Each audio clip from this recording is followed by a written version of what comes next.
ก็มาอยู่กันที่คลองธรรมชาตินะครับวันนี้เราจะมาตามล่ากระพงคลองนะครับนี่ครับตอนนี้น้ำกำลังจะขึ้นนะครับน้ำน่าจะขึ้นประมาณสายๆหน่อยครับ9 โมง 10 โมงไปครับเดี๋ยวเรามาชมกันครับว่าวันนี้จะมีอะไรให้ลุ้นบ้างนะครับว่าจะมีปลาอะไรเข้าบ้างครับไปครับไปชมกันครับ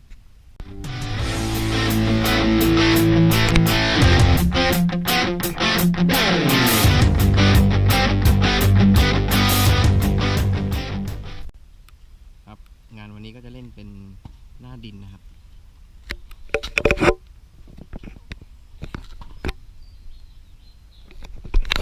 ก็จะตีหน้าดินอย่างเดียวเลยครับไม่มีรอยทุ่นนะครับเพราะว่าน้ำมันก็ไหลแรงอยู่ครับ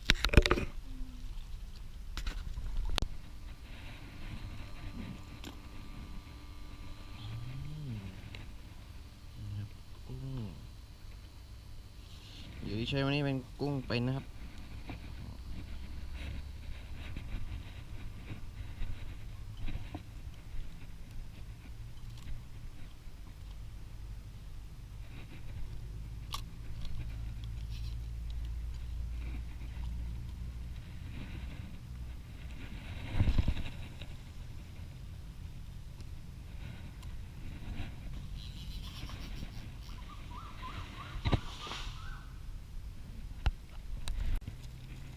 ตอนนี้ก็เอา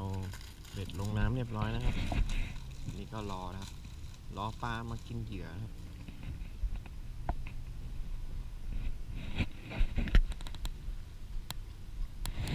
เรียบร้อยอยู่โหมันกินโคตรเนิบเลยอุ้ยกระพงนะครับได้แล้วนะครับ1 ตัวแรกนะครับกระพงมากินเบามากเลยครับ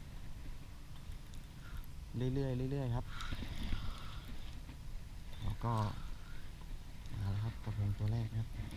นิ่มๆสบายๆนะครับถ้าไม่วัดเมื่อกี้นี่เสียโอกาสแน่นอนครับ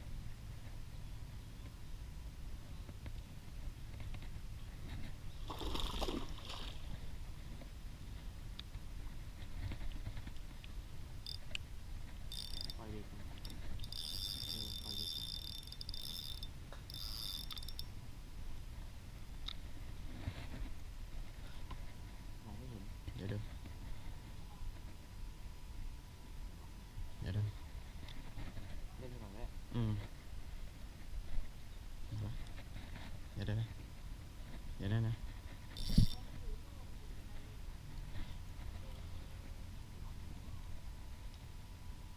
ปล่อยกันโอ้มันกินเบามากเลยนะกินแบบนิ่มๆเลยแสดงว่าไอตอนที่กินนั่นหลายทีแล้วนะ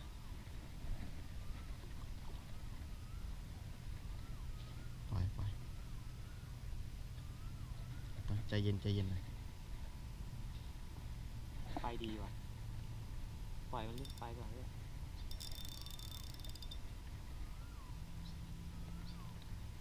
ไม่เข้าเลยไม่อยู่กับที่เลยโอ้วัดปุ๊บตึงเลยอ่ะโอ้มันกินเบามากเลยพี่เบาจริงก็น่าไซส์ปลาจานน่ะไซส์โลอยู่มาไปตักวะสวยงามมาเดี๋ยวพี่คิด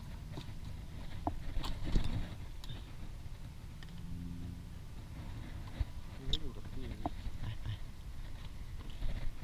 สุดยอดครับมาแล้วครับตัวแรกครับมาแล้วงามนะครับเต็มปากเข้าลึกด้วยดิ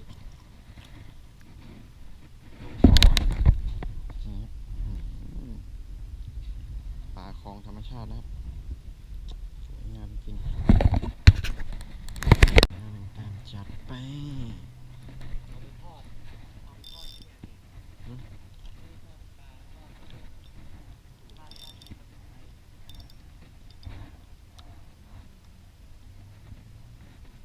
เยี่ยมเดิมจวด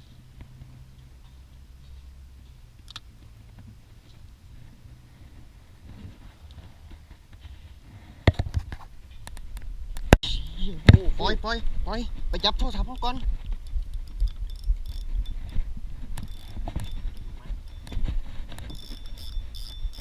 อยู่พี่อยู่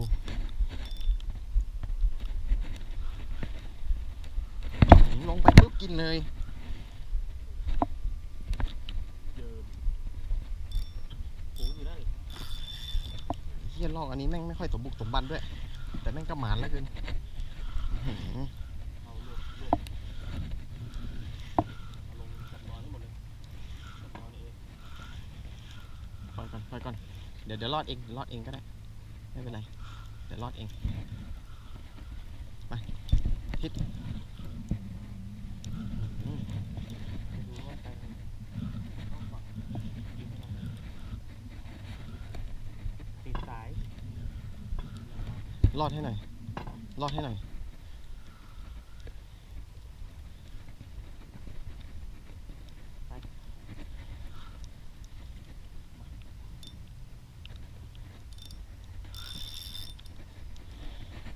หืมว่าแล้วทำไมแม่งดึงแบบว่ะ อ้าวคุยกันเนี่ยอยู่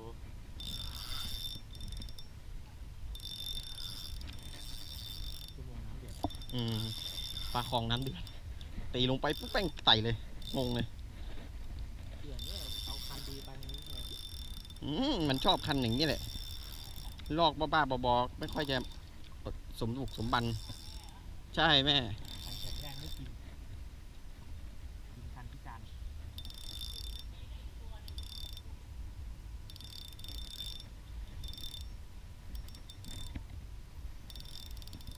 ไปฮัลโหล ได้เราต้องใจเย็นสวยงามมาแล้วตัวที่2ห่างกันแค่ไม่กี่นาทีอื้อหือสุดยอด ให้5 นาที ขาปากอื้อหือโอ้ไซส์ไล่เรียกกันเลยเนาะพี่เนาะ มาคู่เว้ย นี่ครับปลาคลองครับนี่ปลาธรรมชาติแท้ๆสวยงามครับ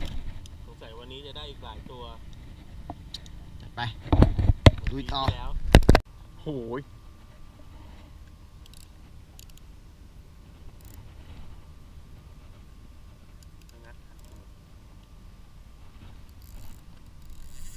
หืม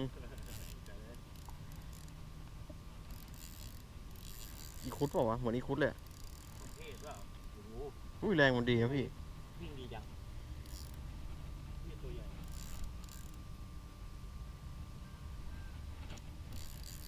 อีคุด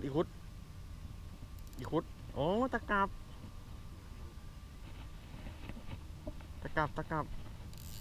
รู้สลิดหินวะอื้อหือ โอ้ยโอ้โหตัวเป้งเลยไอ้เก้ อื้อหือโอเคเป็นไงล่ะ เฮ้ยว่ามันวิ่งดีจัง อืม ไอ้นี้ได้สิบ เสื้อหูวิ่ง ไม่รู้ตะกรับปะวะดูดิขาวๆเฮ้ยตะกรับ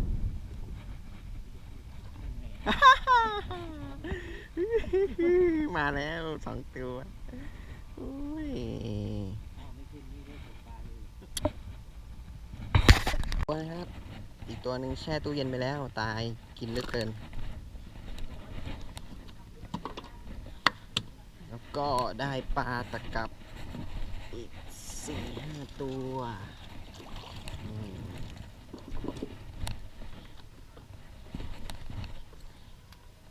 นะครับ ฝากติดตามผลงานด้วยนะครับ เดี๋ยวครั้งหน้ามาเจอกันใหม่